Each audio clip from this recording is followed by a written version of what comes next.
Կլինի դաշնակցությունից ներքին փաստաթուղթ հրապարակել պահանջելուց առաջ Նիկոլ Փաշինյանի SMS-ները հրապարակեք անկախ մարմիններին գրված։ Հիմա ի՞նչ է տեղի ունենում։ Անկախ մարմինների ղեկավարներին, որից հետո հրաժարականներ են լինում։ Ի՞նչ է տեղի ունենում, ժողովուրդ ջան, քննարկում ենք անկախ սահմանադրական մարմնի անդամի սահմանադրական նորմը խախտելու հանգամանքը, այդ մենք չենք ասում, վատ ընդդիմությունը, դաշնակցությունը չի ասում, կոռուպցիայի կանխարգելման հանձնաժողովը եզրակացություն է տվել, որ խախտումը եղել է, բայց այս քննարկումը վերածվել է իսկականից հակադաշնակցական արշավի, ինչպես ասում են, ԱԺ-ում թևածում է հակադաշնակցական մաղձը։ Բանը հասավ ընդեղ, որ Արծվիկ Մինասյանը ասում է, «Էս ինչ մաղձ եք թափում, էս ինչքան մաղձ կա ձեր մեջ, ամբողջը թափեցիք», Ռուբեն Ռուբինյանը ասում է, «Չէ, ամբողջը չեմ թափել, էլի կա իմ մեջ»։ Ես անհանգիստ եմ մեր փոխխոսնակի այս նյարդային համակարգով ոնց է գնում բանակցությունների, ընդհանրապես ձեր վարքագիծը որ տեսնում եմ, վախենում եմ պատկերացնել։ Ընդհանրապես ինչքան դուք մի քիչ շատ եք շփվում ձեր թուրք գոլեգաների հետ, այնքան այդ հակադաշնակցական մաղձը շատանում է, մի քիչ զգուշ չտակ ձեզ մի վնաս տակ։ Հիմա ես կանադառնամ անպայման դաշնակցության մեղադրանքներից գոնե մի քանիսին, բայց Հակոբ Հակոբյան, խնդիրը հակադաշնակցական հայտարարությունները չեն։ Խնդիրը ձեր լավ կամ վատ թարգմանիչ լինելը չի, հարգանք ձեր ստեղծագործական կյանքին, թարգմանություններին եւ մնացած ամեն ինչին։ Խնդիրը այն է, որ դուք վերածվել եք պարզ պրոպագանդիստական գործիքի։ Ուզում եք դրանում համոզվել։ Համոզվենք։ Ասում են քաղաքացիները չեն կարողանում գտնել այդ ինչ արտահայտություններ արել Հակոբ Մովսեսը։ Հիմա Հակոբ Հակոբյանը ունենալով սահմանափակում, ասում է դաշնակցությունը շրջաբերական է տարածել, ասել է դե լավ, դե ինչ պետություն, ինչ բան։ Կարեք այս խոսքերի ապացույց ներկայացնեք։ Դուք կարեք սրա համար պատասխան տաք։ Դուք սրա համար կարող եք, ասենք լավ, քաղաքական թիմը վերցրել է իր քարոզչական պրոպագանդան առաջ է գնում։ Դուք Ռուբեն Ռուբինյանն եք, Վահագն Ալեքսանյանի օգնականն եք, ասենք իրանց ասածը, որ կրկնում եք, պատասխանատվություն զգում եք, թե չէ։ Թե դա անպատասխանատվության արշավի մեջ դուք էլ մի հատ զինվորն եք այդտեղ։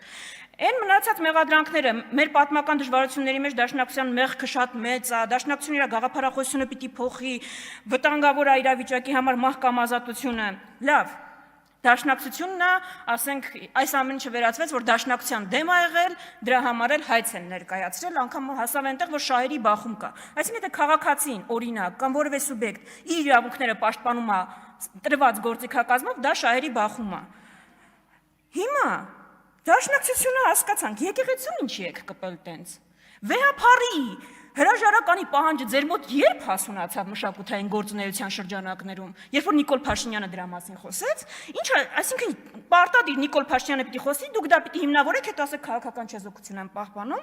մեր եկեղեցին զբաղված է եղել մեռել թաղելով եւ դրանով հպարտանալով։ Այս մտքի գոհարները ձեր մոտ ո՞նց ծնվեցին։ Պարտադիր Նիկոլ Փաշինյանի հակաեկեղեցական արշավին զուգահեռ չէր կարող դրանից առաջ լինել։ Այ եկեղեցու խնդիրները ձեզ ավելի այլ ժամանակում չէին անհանգստացնի։ Հայաստանյան Առաքելական Սուրբ եկեղեցու կաթողիկոսը իմ կարծիքով պետք է հրաժարական տա։ Փաշինյանը ասում է, անկախ սահմանադրական մարմնի անդամը կրկնում է։ Չէ, քարոզչական թեզերի սպասարկում չկա։ Ձեզ բանավեճի են հրավիրում, որպես կողմ ՀՄԵԿ-ի եթերում, իշխանական թեզերը պաշտպանելու։ Հիմա ստը խախտվել է դրույթը չեզոքության, թե չի խախտվել։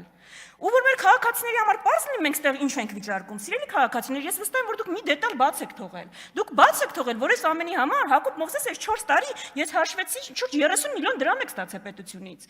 Այսինքն մեր քաղաքացին գիտի, որ ինքը Հակոբ Մովսեսը իր հարկերից այս գործունեությունն է ծավալում։ Համաձայն է դրա հետ։ Համաձայն է։ Դրա համար եք դուք ընտրվել։ Գնացեք ԿՊՑ-անք, աշխատավարձը նույնն է։ Ազատորեն առանց որևէ սահմանափակման այդ գործունեությունը ծավալեք, այդ է խնդիրը։ Խնդիրն է, որ դուք սահմանադրական նորմ եք խախտել։ Արման Եղոյանը ասում է, դուք որ իշխանություն լինեիք, Հակոբ Մովսեսը նման արտահայտություններ աներ, դուք իրան դրա համար այս նույն սխեման գործարկեր, պարոն Եղոյան, մենք որ իշխանություն լինեինք, Հակոբ Մովսեսը նման արտահայտություններ չէր անի, ես ձեզ վստահեցնում եմ։ Հիմա այս ամենի ու Ասում է նախկինում sense ված բաներ կային, ես քննարկումը վկայում է ժողովրդավարության մասին, ինստիտուտների կայացման, դուք ասում եք օրինակ տեսել եք, որ մենք կանչենք, որովհետև հակաքպեական հայտարարություն են արել, այսպեսի քննարկում կազմակերպենք։ Չէ, դուք ալարում եք երևի կազմակերպեք, SMS եք գրում։ Ձեր ժողովրդավարության, ձեր ներսում ժողովրդավարության մակարդակի վկայությունը Հովիկ Աղազարյանը եւ Հակոբ Ասլանյանն են, հասկանում եք, որոնք հանդգնել են ինչ որ անհամաձայնություն արտահայտել։ Հիմա Պարոն Հակոբ Հակոբյան, դուք եք դաշնակցությունից հեռացրել։ Ձեր, պարոն Հակոբ Հակոբյան, գիտեք, դուք թաքնվում եք մտավորականի, գրողի, այսպես բանի տակ, կերպարի տակ, ձեզ քննադատում ենք, ասում եք սահմանադրական նորմ եք խախտել, փաստում են, կոռուպցիայի կանխարգելման հանձնաժողովը ասում է, գիտեք ինչ լավ գրող է, ո՞նց եք համարձակվում քննադատել, ինչ լավ թարգմանիչ է։ Հանձնաժողովի նախագահ են ընտրում, ասում են կոմպետենտ չի, հարցերին չի կարողանում պատասխանել, ասում է գիտեք քանի անքուր գիշեր եմ անցկացրել։ Հիմա ձեր նույն ձեր պատասխաններն են։ Ինչ կապ ունի։ Կներեք, ինչ կապ ունի։ Օրինակ ձեզ մեր հասարակությանը մտահոգող այլ հարցեր չկան, որ դուք անդրադառնայիք, բացի Նիկոլ Փաշինյանի թեզերից։ 2-3 բան հուշեմ, որ օրինակ իմ կարծիքով գրողի ու մտավորականի նուրբ եւ զգայուն հոգին պիտի խիստ փոթորկեր։ Օրինակ Սոնա Մնացականյանին հիշում եք։ Գիտեք ինչ ա եղել իր դատավարությանը հղի կնոջ սպանության դեպքով։ Գիտեք որ ձգձգվում է, որովհետև ապրիլին 2027-ի վաղեմության ժամկետը լրանում է եւ ձգձգվում է այնքան դիտավորյալ այդ դատավարությունը, որ մեղավորը ազատ արձակվի, որը մի օր էլ չի պատժվել, չնայած դատավճիռ կա։ Ձեզ դա կարող է հուզեր, թե չէ։ Ձեզ 700%-ի չափ թմրադեղերի ապօրինի շրջանառությունը որպես գրող, մտավորական, թարգմանիչ կարող է ավելի հուզեր, քան դաշնակցության պատմությունը։ Թե չէ, դրանք խնդիրներ են, որ ձեզ հենց մտասևեռումը դաշնակցության նկատմամբ։ Հենց դաշնակցությանը պետք է անդրադառնալ, որովհետև ԿՊՆ-ն է տենց որոշել։ ԿՊՆ-ն անդրադառնում է, բայց դուք ինչի ես ամեն ինչից հետ մնաք։ Հիմա գանք իրականում դաշնակցության նկատմամբ այս արշավին հնչեցրած թեզերին։ Գիտեք, դուք մեզ չեք ներում ընդհանրապես ձեր հակապատկերը լինելու համար։ Ոչ մի ուրիշ խնդիր չկա։ Դուք մեզ չեք ներում ձեր հակապատկերը լինելու համար։ Այո, երթվում ենք, մենք երթվում ենք, այո, ունենք արժե համակարգ, այո, մենք կարծում ենք, որ անհատը կարևորագույն արժեք է, բայց հասարակությունը անհատից ավելի բարձր է, որպես ամբողջություն եւ հավաքականություն։ Այո, մենք կարծում ենք, որ պետությունը, անկախությունը նպատակ պետք է ունենան, եւ դա ազգի, հարատեվության, ապահովումն ու ինքնության պաշտպանությունն է։ Մենք չեք ներում, որ անձնակենտրոն ու անձնապաշտ չենք, որևէ մեկի նկարը դաշնակցության առաջնորդների նկար բանը չեմ հիշում ով է, որովհետեւ ձեր դիմանը անձնապաշտ չենք, որևէ մեկի նկարը չենք դնում, բանը մեր հետևը ու բաներ պարտադիր լայվերը այդ ֆոնին անում։ Դրա համար եք ընդհանրապես չեք ներում։